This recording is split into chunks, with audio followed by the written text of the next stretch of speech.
आपका एक बार स्वागत है आपके अपने चैनल नॉलेज विथ यूट्यूब में। ये दोबारा फिर से ये सेकंड वीडियो है। अभी फर्स्ट वीडियो पहले आ चुकी थी जिसमें आपको रेगुलेटिंग एक्ट समझाया गया था 1773 वाला। ये उसी सीरीज़ का नेक्स्ट वीडियो है। इसमें आपको 1773 के आगे का समझाया जाएगा। ठीक है, आई होप आपको पहली वीडियो अच्छी लगी होगी। अगर आपने पहली वीडियो नहीं देखी है तो प्लीज़ पहली वीडियो को एक बार देख लें तो आपको कनेक्टिविटी मिलती रहेगी। तो एक बार क्विक रिवीजन कर लेते हैं कि कल की वीडियो में हमने क्या देखा था। ठीक है, ये क्या सीखा था। तो सबसे पहले हमने सीखा था प्लासी का युद्ध सीखा था। और प्लासी का युद्ध जो होता है वो आपका 1757 में होता है। किसके किसके बीच होता है? तो बंगाल और क्लाइव के बीच। एक तरफ बंगाल की सेना थी और एक तरफ था क्लाइव। क्लाइव के पास कुल 3200 की सेना थी और बंगाल में सिराजुद्दौला जो शासन कर रहा था, यहाँ पर सिराजुद्दौला था, सिराजुद्दौला। ठीक है, इसके पास कुल 50,000 की सेना थी। इसका एक सेनापति था जिसको बोलते हैं मीर जाफर। इनके बीच में मीर जाफर ने थोड़ी सी गद्दारी करी जिसकी वजह से यहाँ पर सिराजुद्दौला हार गया और क्लाइव की सेना जीत गई और यहाँ से बाद में सिराजुद्दौला को मार दिया गया। ये हम लोग डिटेल में पढ़ चुके हैं, क्विक रिवीजन चल रहा है। ठीक है, इसके बाद ही हम लोगों ने एक पढ़ा था बैटल ऑफ बक्सर, या बक्सर का युद्ध पढ़ा था। तो बक्सर के युद्ध में क्या हुआ था, तो सबसे पहले समझते हैं बक्सर का युद्ध कब हुआ था। तो यहाँ पर बात करते हैं बक्सर के युद्ध की। तो ये बक्सर का युद्ध हुआ था 1764 में।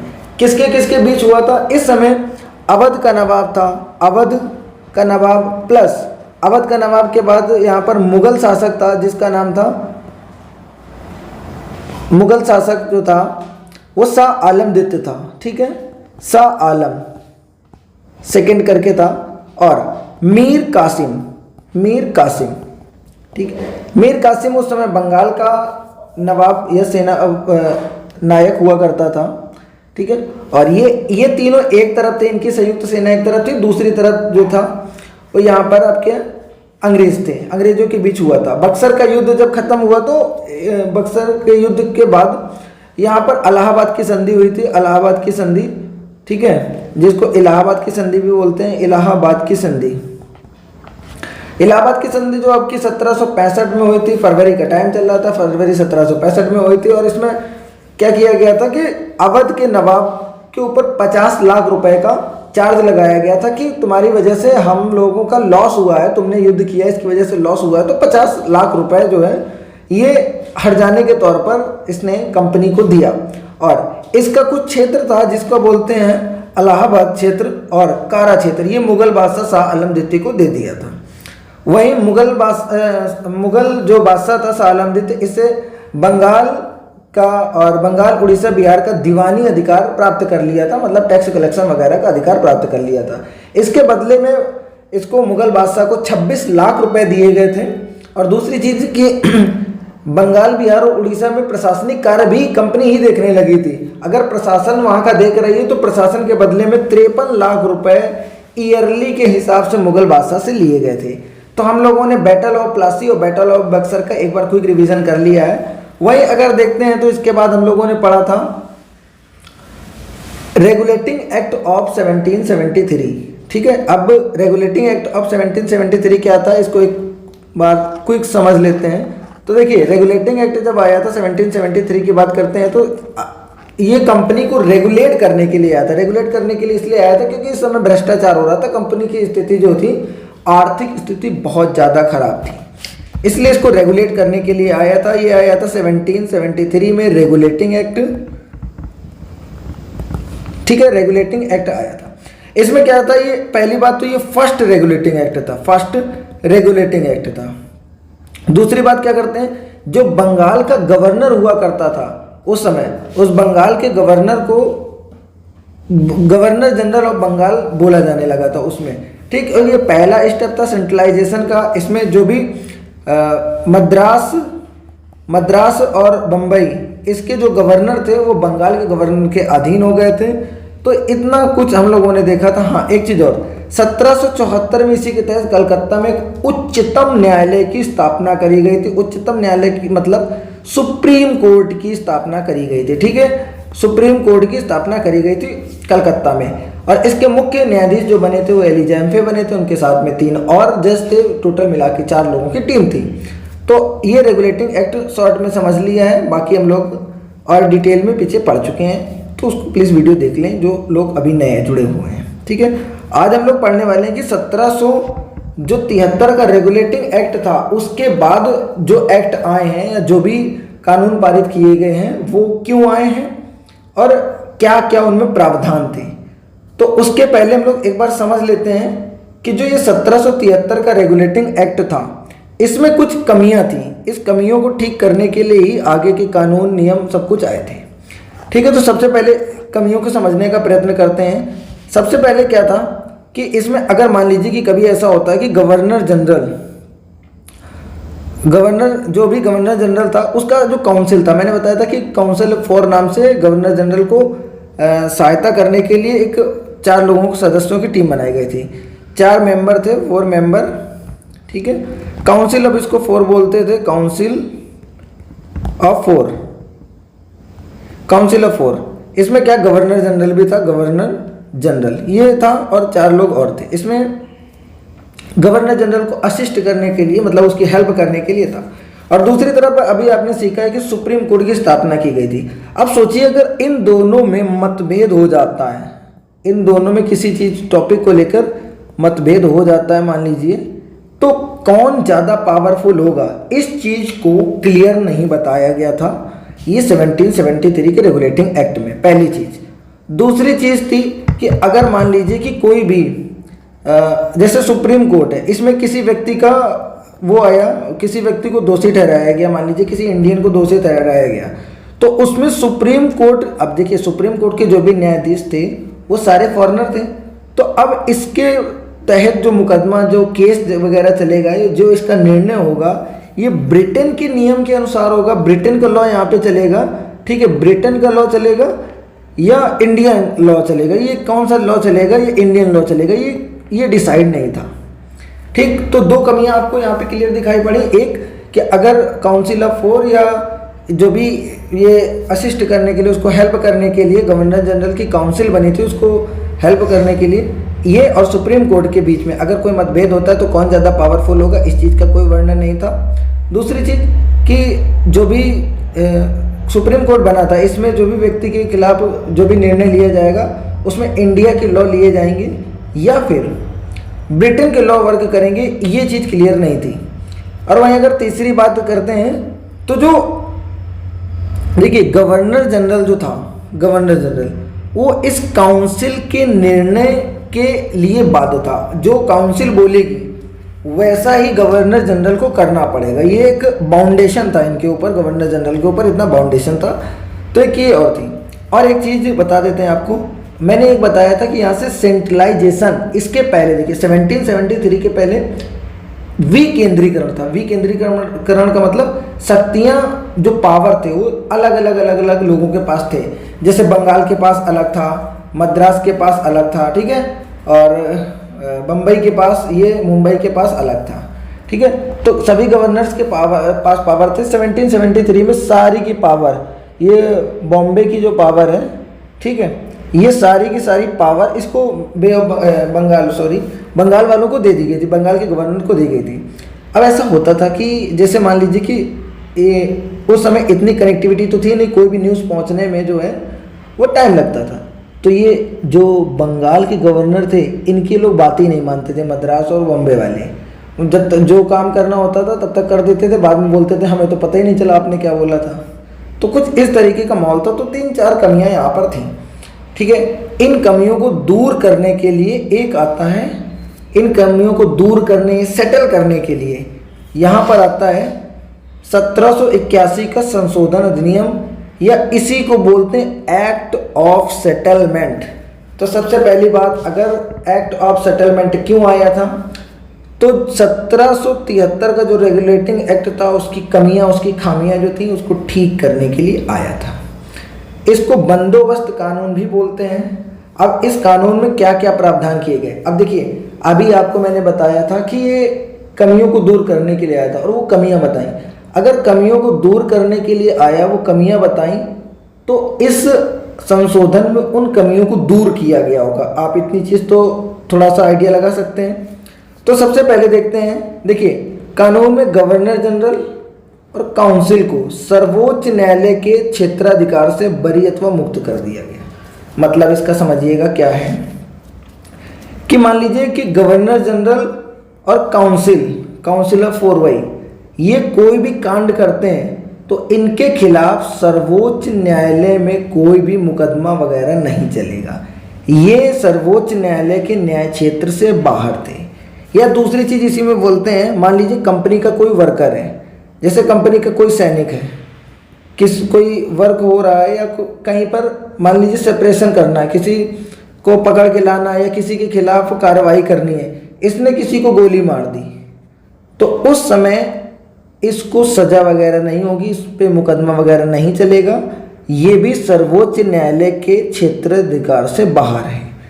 कब? जब ये ड्यूटी पे होगा, ऑन ड्यूटी पे होगा। जैसे अपनी इंडियन आर्मी को समझ लीजिए, इंडियन आर्मी है, अब इंडियन आर्मी बॉर्डर पर किसी को गोली मार देती किसी आतंकवादी पे, तो उस पर कोई भी मुकदमा वगैरह नहीं चलता, क्योंकि उस समय वो अपने वर्क पे था और उसकी जो कंडीशन ऐसी है कि वो किसी भी न्यायालय के न्याय क्षेत्र से बाहर है। ठीक है। वहीं अगर दूसरे पॉइंट की बात करते हैं तो राजस्व संबंधी जो मामले थे, ठीक है, उसको सर्वोच्च न्यायालय से बाहर कर दिया गया। देखिए सर्वोच्च न्यायालय का मेन काम क्या होता है? सर्वोच्च न्यायालय का मेन काम होता है न्याय व्यवस्था को बनाना। अगर न्याय व्यवस्था को बनाने का इसका काम है तो राजस्व वाले मामले इससे हटा दिए गए कि भाई अब तुम ऐसा करो, ये जो भी वसूली वाला काम है इसमें तुम्हारा कोई हस्तक्षेप नहीं होगा, मतलब तुम वसूली भाई बनने का काम मत करो। ठीक है, सेकेंड पॉइंट ये आपका हो जाता है।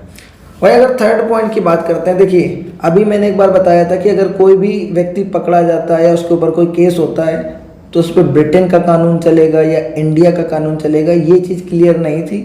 तो यहाँ पर इस चीज़ को क्लियर किया गया कि हिंदुओं के ऊपर जो भी कार्रवाई होगी न्यायालय में, उसमें हिंदुओं के जो निजी कानून होंगे उनके हिसाब से वर्क होगा। उसी तरीके अगर मुस्लिम के खिलाफ होनी है तो मुस्लिम के जो निजी कानून होते हैं, जैसे आपने कभी सुना हो कि उनका शरिया लॉ वगैरह चलता है, तो उस तरीके से मुसलमानों के कानून के हिसाब से मुसलमानों का निपटारा किया जाएगा, हिंदुओं के कानून के हिसाब से हिंदुओं का। मतलब ये कि यहाँ ब्रिटेन का कानून नहीं चल रहा था न्याय में। ठीक है, 3 पॉइंट समझे। चौथे पॉइंट की बात करते हैं कि जो प्रांतीय न्यायालय होते हैं। अब प्रांतीय न्यायालय क्या होते हैं, सबसे पहले तो ये समझ लेते हैं। प्रांतीय न्यायालय का मतलब जो न्यायालय उस समय इस सर्वोच्च न्यायालय से नीचे थे, प्रांतों के ऊपर थे। प्रांत मतलब छोटे छोटे जो पार्ट थे जहाँ पर लोग मतलब उसके अंडर में आते थे। कंपनी के अंडर में छोटे छोटे पार्ट आते थे जहाँ पर वो किसी न किसी को बना रखा था उन्होंने पपेट। तो जो प्रांत का न्यायालय था वो अगर उसको अपील करनी होगी तो सर्वोच्च न्यायालय में अपील नहीं करेगा, वो जो गवर्नर जनरल इन काउंसिल या काउंसिल ऑफ 4 जो बताया था उससे जाकर अपील करेगा जाके। ठीक है, तो ये 3 पॉइंट, ये 4 पॉइंट आपको क्लियर समझ में आए होंगे। तो समझ लीजिए एक बार फिर से कि एक्ट ऑफ सेटलमेंट में क्या था, 1773 को कमियों को दूर करने के लिए आया था। क्या क्या कमियां दूर करी गई कि गवर्नर जनरल और जो काउंसिल है उसको सर्वोच्च न्यायालय के न्याय क्षेत्र से बाहर कर दिया गया, और इसके जो राजस्व संबंधी मामले हैं इसके न्याय क्षेत्र से बाहर चले गए, और जो न्याय व्यवस्था में कानून लग रहे थे वो हिंदुओं के ऊपर हिंदुओं के हिसाब से कानून लगेंगे और मुस्लिमों के ऊपर मुस्लिमों के निजी हिसाब से कानून लगेंगे। और चौथा पॉइंट कि प्रांत का जो न्यायालय है इनको भी अब इसके न्याय क्षेत्र से बाहर कर दिया गया सर्वोच्च न्यायालय के। तो ये 4 पॉइंट हमने समझ रखे हैं। अब इसके बाद इन चारों के बाद 1781 के बाद अगला आता है 1784 का पिट्स इंडिया एक्ट। जो कमियां बची होंगी अब वो कमियां इनमें चालू की जाएंगी, मतलब इसमें ख़त्म की जाएंगी। हाँ, एक पॉइंट और है कि जो 1781 का संशोधन हुआ था पहली बार एक्ट ऑफ सेटलमेंट, उसमें एक चीज़ और हुआ। देखिए अब ध्यान से देखिए, पहली बार जो है पावर डिवाइड करी गई। किसके किसके बीच? सर्वोच्च न्यायालय को अलग पावर दी गई कि तुम राजस्व वाले मामले में अब नहीं आओगे, टांग नहीं अड़ाओगे। ठीक है, तो यहाँ पर पहली बार सेपरेशन ऑफ पावर मतलब शक्तियों का बंटवारा हो रहा है। पहली बार अगर शक्तियों का बंटवारा कहीं हो रहा है तो एक्ट ऑफ सेटलमेंट में हो रहा है। ठीक, इतनी चीज़ और याद कर रखेंगे। फिर वहीं 1784 का हम लोग पिट्स इंडिया एक्ट देखेंगे। पिट्स इंडिया एक्ट क्यों बोलते हैं इसको, क्योंकि इस समय जो पीएम थे इनके, ब्रिटेन के पीएम, ठीक, पीएम मतलब प्रधानमंत्री, तो पिट्स द यंगर करके इनके पीएम थे, पिट्स द यंगर, ठीक है, पिट्स द यंगर करके इनके पीएम थे उस समय। अब इसमें क्या क्या प्रावधान किए गए पिट्स इंडिया एक्ट में, तो समझते हैं। देखिए पहली बात समझिए, एक चीज़ यहाँ से आपको बताते हैं। पिट्स की स्पेलिंग एक बार देखिए, या PITTS। पी से आप याद रखिए पोसेसन, पोसेसन मतलब किसी चीज़ का, किसी के ऊपर अधिकार या कब्जा। और यहाँ पर दूसरा याद रखिए डबल टी, डबल टी से मतलब हो जाता है डुअल गवर्नमेंट। यहाँ से डुअल गवर्नमेंट चालू हुई थी। एक बार मैं आपको नए पेज में इन सब चीज़ों को क्लियर समझाता हूँ, ठीक है। तो नए पेज में इधर नीचे की तरफ मैं आपको समझा देता हूँ, ठीक है। देखिए EIC, EIC यहाँ पर अपना ईस्ट इंडिया कंपनी है। अभी 1784 में इसके ऊपर आया था आपका बोर्ड ऑफ डायरेक्टर्स चालू किए गए थे, बोर्ड ऑफ डायरेक्टर्स, ठीक है, निदेशक जिसको बोलते हैं, ठीक है। अब 1784 का जो भी ये पिट्स इंडिया एक्ट आया था, इसमें एक नई बॉडी बनाई गई थी। उस नई बॉडी का नाम था board of control, board of control. अब इसके देखिए नाम ही से पता चल रहा है कि क्या काम करेगा, ठीक है। बोर्ड ऑफ कंट्रोल बनाया गया। बोर्ड ऑफ कंट्रोल का मेन वर्क था कि जो सैनिक कार्य हैं, सैनिक वाले कार्य या प्रशासनिक कार्य हैं, प्रशासन करना, कहीं पर व्यवस्था चलानी, प्रशासनिक कार्य हैं, ठीक है, इनका नियंत्रण ये बोर्ड ऑफ कंट्रोल करेगा। जबकि व्यापारिक कार्य जो है, व्यापार वाला मसला जो है, व्यापारिक कार्य, उसका नियंत्रण बोर्ड ऑफ डायरेक्टर्स करेगा। मतलब EIC को इस समय दो जो बॉडी थी, दो बॉडी, एक कौन सी, बोर्ड ऑफ कंट्रोल, दूसरी बोर्ड ऑफ डायरेक्टर्स, ये इसको कंट्रोल कर रही थी, मतलब चला रही थी। तो दो जगह शासन चल रहा है, तो यहीं से उसको बोला जाता है कि डुअल गवर्नमेंट आ जाती है। तो डुअल गवर्नमेंट या द्विशासन की शुरुआत करते हैं। तो EIC की द्विशासन की शुरुआत हुई थी 1784 के पिट्स इंडिया एक्ट से, ठीक है। इतनी चीज क्लियर हुई। और दूसरी चीज इसमें एक चीज और करा गया कि कंपनी के जो व्यापारिक कार्य और सैनिक कार्य थे उनको अलग कर दिया गया। देखिए व्यापारिक कार्य यहाँ हुआ, सैनिक कार्य यहाँ पे अलग आपके कर दिए गए। और एक सबसे बड़ी, अभी पी से मैंने आपको बताया था कुछ पोसेशन करके, तो पोसेशन का मतलब कब्जा। इस बार पहली बार बताया गया कि जो भी कंपनी के जो क्षेत्र हैं, कंपनी के जो भी भारत में क्षेत्र हैं, भारत में उनकी टेरिटरी है, वो अब ब्रिटिश क्राउन के अंडर में आ जाएगी। जैसे मान लीजिए कि भारत का ये पूरा क्षेत्र है, ठीक है, तो ये भारत का जो क्षेत्र है, अब ये ब्रिटिश, इस जगह मान लीजिए ब्रिटेन कंपनी है, इधर ब्रिटिश कंपनी का कब्जा है। तो अब ये वाला सारा का सारा जो पार्ट है, ठीक है, ये सारा का सारा पार्ट अब क्राउन के अंडर में वर्क करेगा। मतलब यहाँ पर क्राउन का मतलब ब्रिटेन सरकार का कब्जा हो गया एक तरीके से। तो दो चीज़ें आपने यहाँ पे समझी कि एक पहली बात डुअल गवर्नमेंट, द्विशासन की शुरुआत होती है। एक न्यू बॉडी बनी थी इस बार जिसको बोलते board of control. Board of control, control करने के लिए आपको सैनिक चाहिए, तो यहाँ पर सैनिक जो है और प्रशासनिक वर्क है वो बोर्ड ऑफ कंट्रोल देखता था, जबकि बोर्ड ऑफ डायरेक्टर्स यहाँ पर आपका व्यापारिक वर्क कार्यों को देख रहे थे, ठीक है।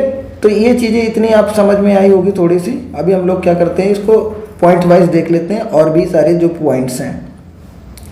देखिए सबसे पहली बात, कंपनी के राजनीतिक और वाणिज्यिक कार्य अलग किए गए थे। राजनीतिक कार्य अभी आपको बताया था board of control, board of control, ठीक है, जो आपका देख रहा था प्रशासनिक या राजनीतिक कार्य, सैनिक कार्य, ठीक है। वाणिज्यिक कार्य, अगर वाणिज्यिक कार्यों की बात करें यहाँ पर, तो वाणिज्यिक कार्य बोर्ड ऑफ डायरेक्टर्स के अंडर में आ चुके थे, व्यापारिक कार्य, ठीक है।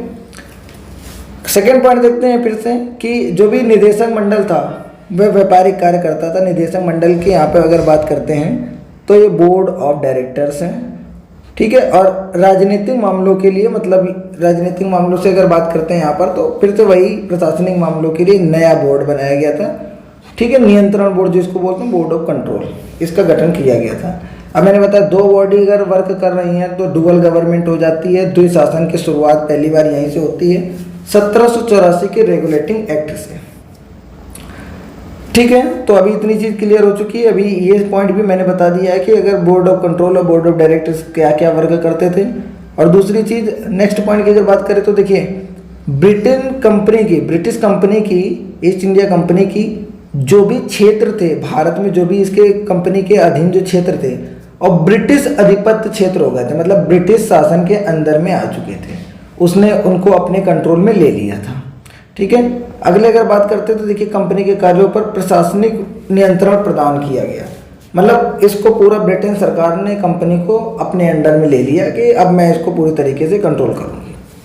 तो यहाँ पर हम लोग इसको, जो पिट्स इंडिया एक्ट है 1784 का, इसको थोड़ा सा डिटेल में समझ चुके हैं। अभी जल्द ही क्या करेंगे हम लोग, इसको ख़त्म करने के बाद इससे रिलेटेड जितने भी क्वेश्चन आए, वन लाइनर क्वेश्चन हो या यूपीपीसीएस के जितने भी क्वेश्चन होंगे, या अदर स्टेट के जो भी पीसीएस लेवल के या यूपीएससी लेवल के भी क्वेश्चन होंगे प्री के, उन सारे क्वेश्चन को हम लोग इसमें लेके आएंगे, इंक्लूड करेंगे, ताकि आपको गहराई पता चल सके कि आपसे कितने क्वेश्चन बन रहे हैं और जो आपको कंटेंट पढ़ाया जा रहा है वो कितना डिटेल में और कितना बेहतरीन कंटेंट पढ़ाया जा रहा है, जिससे आपके सारे के सारे क्वेश्चन जो हैं वो बन रहे हैं। आप अगर हो सके तो वीडियो को एक से ज़्यादा बार देखें, क्योंकि हो सकता है एक बार में आप 100% चीज़ को कैप्चर ना कर पाएँ। मैं जितनी भी लाइन इनमें बोलता हूँ वो हर लाइन अपने आप में एक क्वेश्चन है, और वो क्वेश्चन बन चुका है या उनमें से क्वेश्चन बनेगा, इतना कन्फर्म है। ठीक है, तो 1784 का पिट्स इंडिया एक्ट आ चुका है, इसको हम लोग पढ़ चुके हैं। अब देखते हैं कि अभी जो 1773 का 1773 का जो रेगुलेटिंग एक्ट आया था, उसमें ये बताया गया था कि हर 20 साल बाद इस तरीके का एक एक्ट आएगा, हर 20 साल बाद एक इस तरीके का एक्ट आएगा। तो अब अगर 73 में आया तो 73 में आप 20 जोड़ दीजिए तो अगला आएगा 93 में। बीच में हालांकि इन कमियों को दूर करने के लिए आया था। इसके बीच में एक और आया था, अभी क्या है 1786 में एक और आया था। इस अधिनियम में क्या हुआ था कि उस समय जो बंगाल के गवर्नर थे वो चेंज हो रहे थे, मतलब बदले गए। तो लॉर्ड कॉर्नवालिस या चार्ल्स कॉर्नवालिस भी कहते हैं, तो चार्ल्स कॉर्नवालिस को 1786 में बंगाल का गवर्नर बनाने के लिए नियुक्त किया गया। उन्होंने बोला कि हम बंगाल के गवर्नर बन तो जाएंगे, लेकिन हमारी भी दो शर्तें हैं।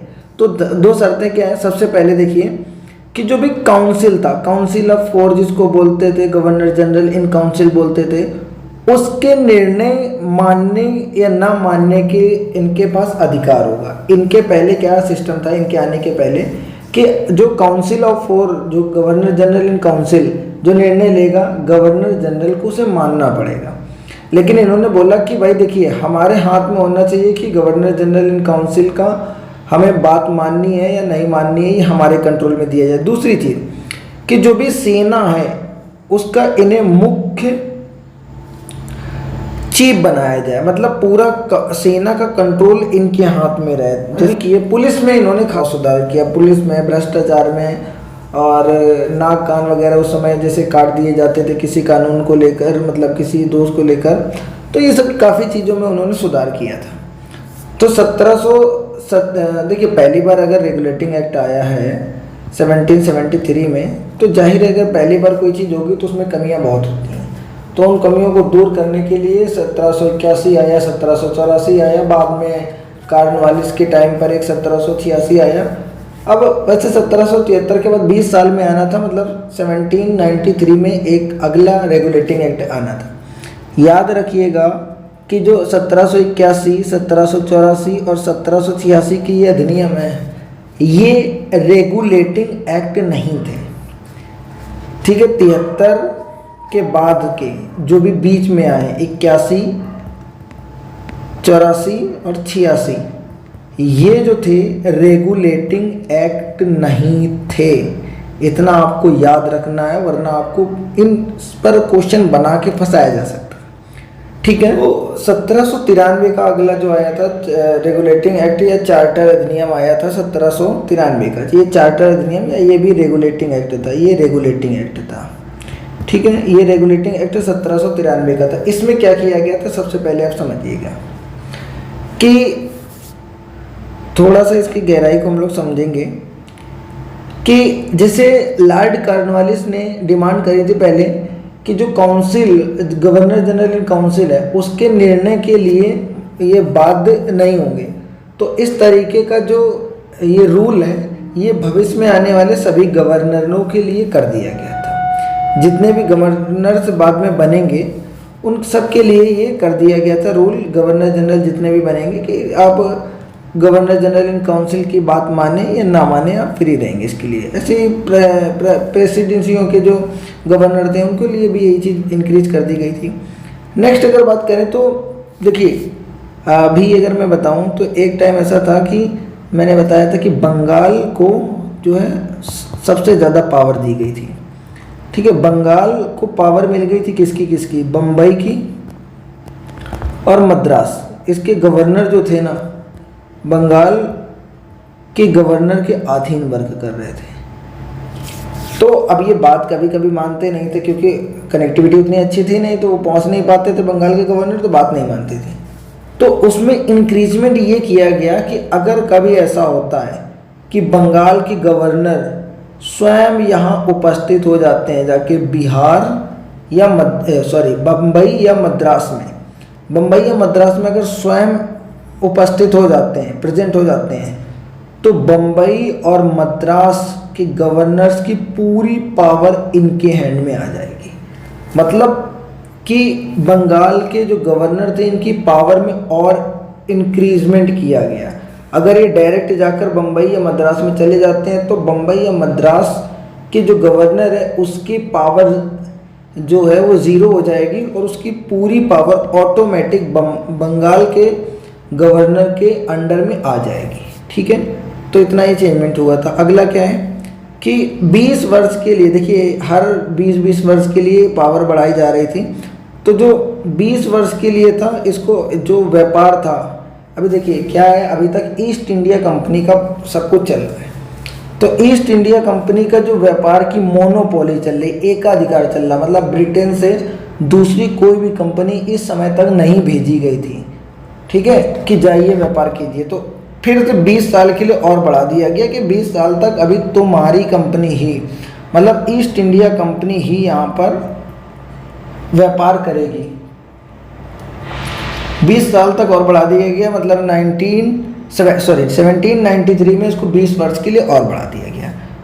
वही नेक्स्ट अगर बात करते हैं तो कमांडर इन चीफ के जो गवर्नर जनरल की सदस्यता थी वो अनिवार्य ये समाप्त कर दी गई थी। इसका क्या मतलब है कि जो भी कमांडर इन चीफ बनेगा, सभी सेनाओं का इनके प्रमुख बनेगा, वो काउंसिल ऑफ 4 या गवर्नर जनरल काउंसिल का सदस्य हो या ना हो, लेकिन वो कमांडर इन चीफ बन सकता है, ठीक है।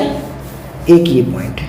नेक्स्ट अगर पॉइंट की बात करें तो देखिए अभी तक ये डिसाइड नहीं था, सोचिए आप, दिमाग लगाइए कि अगर बोर्ड ऑफ कंट्रोल बना है और बोर्ड ऑफ डायरेक्टर्स हैं, बोर्ड ऑफ कंट्रोल और बोर्ड ऑफ डायरेक्टर्स हैं, तो उनके जो मेंबर हैं उनको पेमेंट तो देनी पड़ती होगी। तो उनके मेंबर्स को पेमेंट कहाँ से मिलेगी, मतलब ब्रिटेन गवर्नमेंट देगी या फिर कंपनी देगी, ये डिसाइड नहीं था कि इनको पेमेंट कौन देगी, ठीक है।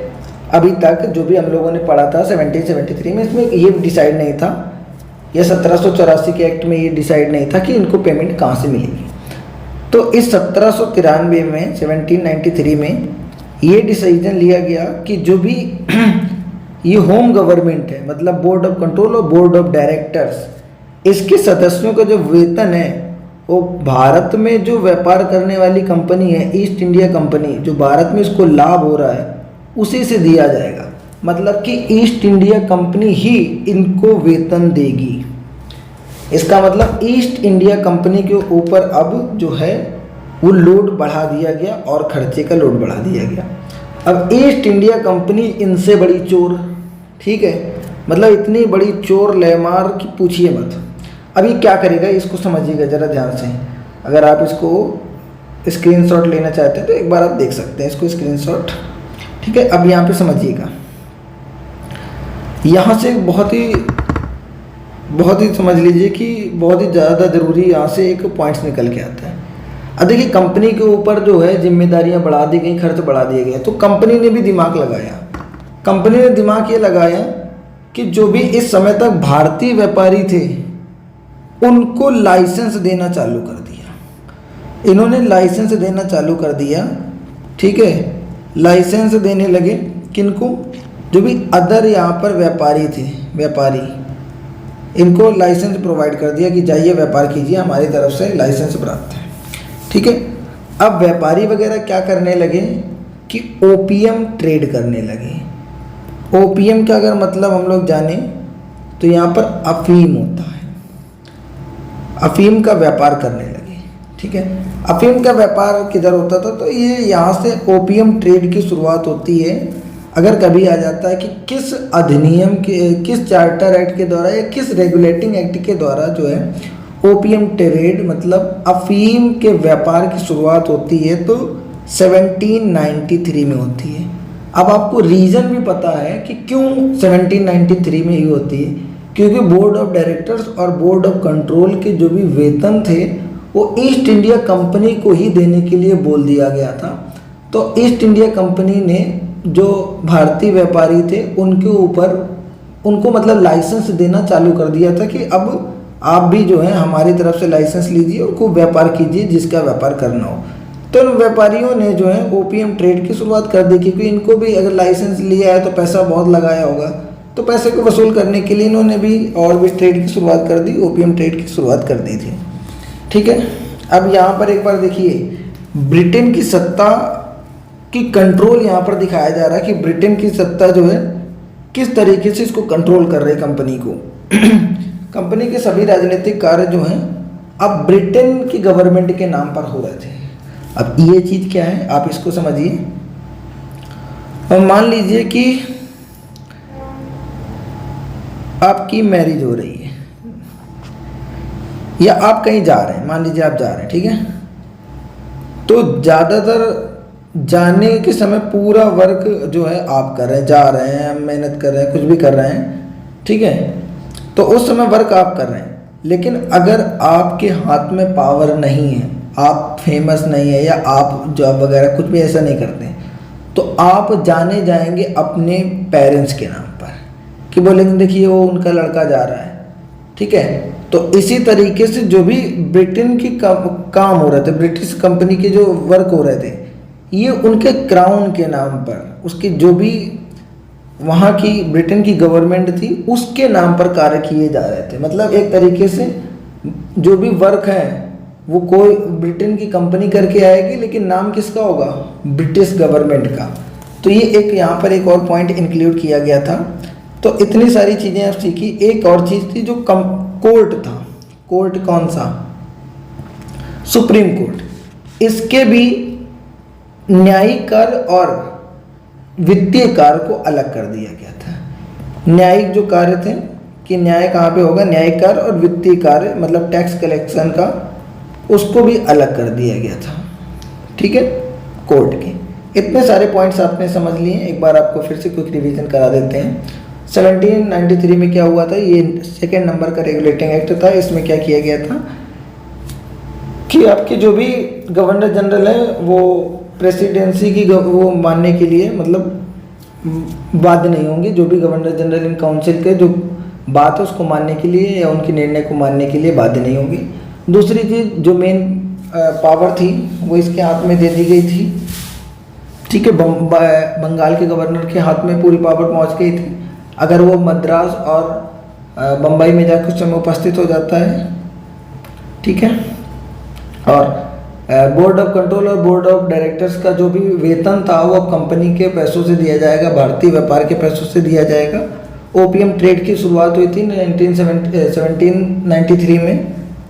यहाँ से इतनी चीज़ें जान चुके हैं हम लोग, ठीक है। अब अगर अगला बात करते हैं हम लोग, तो अगला यहाँ पर चार्टर एक्ट आता है 1813 का। 1813 का चार्टर एक्ट क्या है, इसको एक थोड़ा सा समझ लेते हैं। देखिए ज़रा आप ध्यान से समझिएगा, यहाँ पर क्या होता है, ये इसलिए इम्पोर्टेंट है क्योंकि यहाँ से पहली बार जो कंपनी थी east India company, east India company की मोनोपोली, मोनोपोली का मतलब व्यापार पर एकाधिकार था, उसको समाप्त कर दिया गया था। व्यापार पर एकाधिकार को समाप्त कर दिया गया। अब आप समझिएगा कि व्यापार के एकाधिकार को समाप्त करने का मतलब ये हुआ कि अब कंपनी को अलाउ कर दिया गया था, मतलब गवर्नमेंट ने बोल दिया था, ब्रिटिश गवर्नमेंट ने बोल दिया गया था कि ब्रिटेन की जो दूसरी कंपनियां भी हैं वो भी अब इंडिया में जाकर व्यापार कर सकती हैं, अलाउ कर दिया था व्यापार। मतलब यहाँ से आपका एकाधिकार, ब्रिटिश जो कंपनी थी उसका एकाधिकार यहाँ पर समाप्त हो चुका है। लेकिन चाय और चीनी पर, चाय पर और चीनी पर, इस जगह लिखा नहीं, चीनी पर, चीनी का जो व्यापार था, चाय का जो व्यापार था और जो चीन के साथ व्यापार था वो अभी भी, उसमें अभी भी कंपनी की ही मोनोपोली थी, मतलब कंपनी का एक अधिकार था, उसको और कोई कंपनी जो ब्रिटेन की थी वो नहीं कर सकती थी। ठीक है, अब थोड़ा सा अगर मैं इसको समझाऊं डीपली, देखिए मैं डीपली एक बार समझाता हूँ इसको कि ऐसा क्यों हुआ था, ऐसा क्या हो गया कि ब्रिटेन गवर्नमेंट ने यहाँ पर इसका एकाधिकार जो है समाप्त कर दिया, ब्रिटिश कंपनी का या ईस्ट इंडिया कंपनी का एकाधिकार या मोनोपोली को ख़त्म कर दिया। तो उस समय क्या चल रहा था कि फ्रांस में नेपोलियन बोनापार्ट का शासन आ चुका था। पावरफुल यहाँ पर नेपोलियन बोनापार्ट था फ्रांस में। ठीक है, तो नेपोलियन बोनापार्ट ने बोला कि जो भी अब कंपनी के साथ, ईस्ट इंडिया कंपनी के साथ व्यापार करेगा तो उसको नेपोलियन बोनापार्ट से डायरेक्ट दुश्मनी मोल लेनी पड़ेगी, मतलब खामियाजा भुगतना पड़ेगा। तो इससे क्या हुआ कि कोई भी कंपनी जो है, कोई भी अदर व्यापारी जो है वो ईस्ट इंडिया कंपनी के साथ व्यापार करने से बच रहे थे, व्यापार करना नहीं चाहते थे, क्योंकि फ्रांस में उस समय पावरफुल शासन आ चुका था। पावरफुल व्यक्ति कोई था तो उस समय नेपोलियन था, और इसने बोल दिया कि जो भी ईस्ट इंडिया कंपनी के साथ व्यापार करेगा वो सीधे सीधे नेपोलियन बोनापार्ट का दुश्मन या उससे लड़ाई करने के लिए तैयार है। तो इस चक्कर में कोई भी व्यापार नहीं करने लगा, और धीरे धीरे जो भी इससे पैसे मिल रहे थे या इससे जो धन कलेक्शन हो रहा था ब्रिटेन गवर्नमेंट को, धीरे धीरे कम होने लगा। तो अब कम होने लगा तो पैसा कैसे बढ़ाया जाए, तो उन्होंने बोला कि जो उनके अधिकारी थे उन्होंने बोला कि ऐसा कोई रूल थोड़ी ना कि ईस्ट इंडिया कंपनी से ही पैसे कमाने हैं। उन्होंने बोला कि कोई नहीं कि मतलब, तो उन्होंने बोला कि ऐसा कीजिए, जो उनके अधिकारी उन्होंने बोला कि आप सबको अलाउ कर दीजिए ना, जितनी ज़्यादा कंपनी जाएंगी ब्रिटेन से उतने ही ज़्यादा आपको टैक्स वगैरह मिलेगा, पैसा मिलेगा। तो तब उस समय इसकी मोनोपोली, ब्रिटेन गवर्नमेंट ने ईस्ट इंडिया कंपनी की मोनोपोली को ख़त्म कर दिया था। चाय पर और चीन पर अभी भी इसकी मोनोपोली थी, इतना आप समझिए। ये थोड़ा इसका बैकग्राउंड था कि ऐसा क्यों हुआ था। ठीक है, अब फिर से देखिए, अब कंपनी के ऊपर एक बार फिर से ब्रिटेन गवर्नमेंट का पावर दिखाई पड़ा। तो कंपनी शासित क्षेत्रों में ब्रिटेन के राजा की प्रभुता को प्रकट किया गया।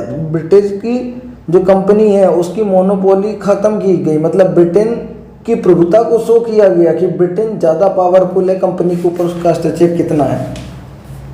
ठीक है, अब जब व्यापारी वगैरह आ रहे थे, दूसरी जो कंपनियां, ब्रिटेन की जो दूसरी कंपनियां जो आ रही थी अब व्यापार करने, उसी के साथ क्रिश्चियन मिशनरीज भी आने लगे। दूसरी कंपनियों को अगर अलाउ किया गया तो क्रिश्चियन मिशनरीज को भी अलाउ हो गया कि वो भी भारत में जाकर अपने धर्म का, अपने ईसाई धर्म का प्रचार कर सकते हैं। तो क्रिश्चियन मिशनरीज जो थे वो भी भारत में आना तभी से चालू हो गए थे। एक चीज़ और हुई थी कि भारतीयों की शिक्षा के लिए, जो भारतीय लोग हैं इनकी शिक्षा के लिए 1 लाख रुपए का व्यवस्था भी की गई थी। 1 लाख रुपए खर्चा करने का प्रावधान भी किया गया था कि कंपनी जो है 1 लाख रुपए खर्चा करेगी ताकि भारतीय लोगों को एजुकेटेड करे, जो कि अनएजुकेटेड लोग हैं। और ये एजुकेशन इसीलिए दे रहे थे ताकि बाद में इन्हीं के काम आए। ठीक है, और भारत में जो भी इनका पूरा भी ईस्ट इंडिया कंपनी का वर्क था और ब्रिटिश संसद की डायरेक्ट नियंत्रण में आ चुका था। भारत का राजस्व का जो भी वर्क था, भारत में राजस्व का जो भी वर्क था ब्रिटिश कंपनी का, वो ईस्ट इंडिया कंपनी के नियंत्रण में आ चुका था।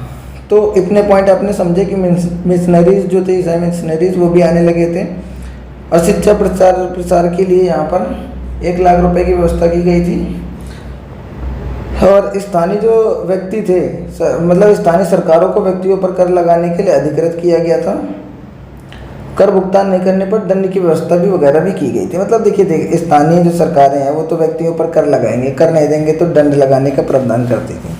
तो ये कुछ बेसिक पॉइंट या कुछ मेन पॉइंट मैंने आपको यहाँ पे एक्सप्लेन किए हैं, जो आपको इसमें नोट्स में ना दिखें वो आप अपनी कॉपी में लिख सकते हैं शॉर्ट में। हो सकता है इसमें 1-2 पॉइंट मिस हो जो मैंने यहाँ पे आपको बताया लेकिन इसमें ना लिखा हो। ठीक है, तो आज का वीडियो इतना ही। अभी नेक्स्ट वीडियो में हम लोग रेगुलेटिंग एक्ट ऑफ 1833 देखेंगे। आपका जो भी सुझाव है, जो कमेंट है, वो प्लीज़ आप इसमें शेयर करें। जो भी कमी वगैरह आपको लगे, यहाँ जिस जगह पर हमें सुधार करना चाहिए, थोड़ा सा हमें राय दें। और अगर वीडियो अच्छा लगा है तो आपको पता है क्या करना है। ठीक है, okay, thank you for watching this video.